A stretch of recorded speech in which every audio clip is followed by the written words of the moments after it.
This is NDTV, and you're watching NDTV 24/7.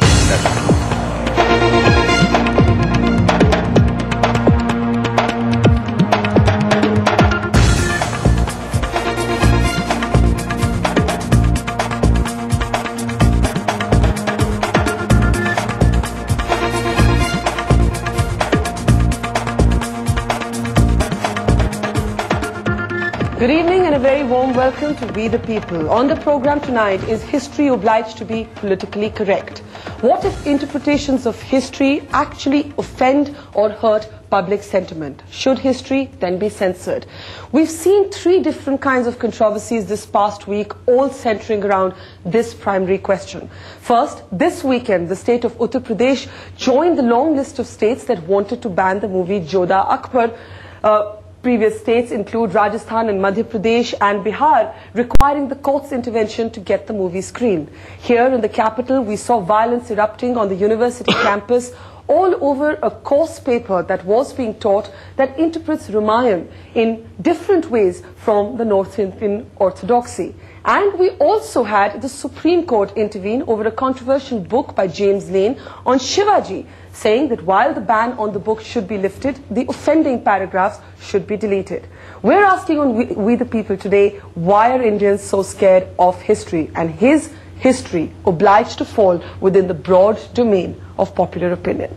So let's start the ball rolling with the two filmmakers who've often attracted attention because they have made large-scale historical films. We've got Ashutosh Gowarikar and Ketan Mehta on our program. I want to start with you, Ashutosh. By now you've heard all the criticism, and the criticism centers around one primary question: whether we get into whether Jodha Bai was Akbar's wife or daughter.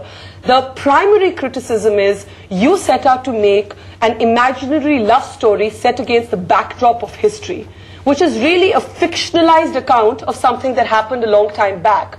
So should you not have clarified that this was not a historical film? Yes, I took all the steps necessary to actually do that because, apart from studying Mughal history and Rajput history, be it Indian historians or be it British historians, I checked everything out first.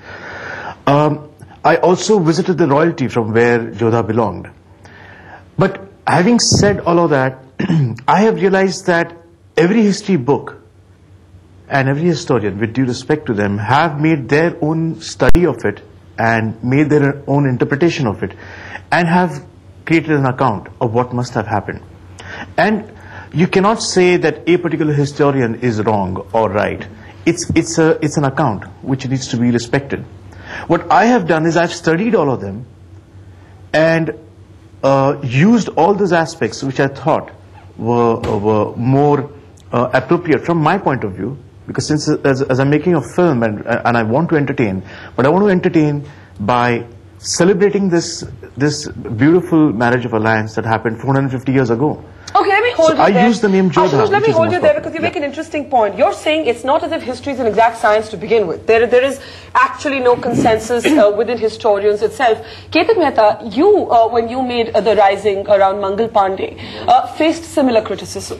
And that was that you had converted really an accidental hero into the central freedom warrior kind of persona played by Aamir Khan. Now, it's of course creative people have what's called poetic license, but should that allow them to tamper and oversimplify historical facts? Because many people would argue that cinema is a popular consumption of history. That's where people are actually getting their knowledge from, rather than textbooks. So how would you handle this kind of criticism?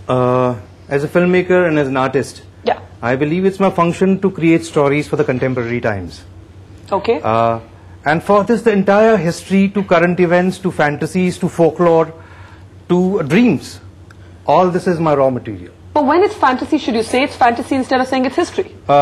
History, every historical book actually is an interpretation of sorts. Okay. It leaves out a lot. It includes hitherto unknown facets. And history is not just a record of events. It's history of ideas as well, how ideas develop. And which of these ideas you find is relevant to contemporary reality.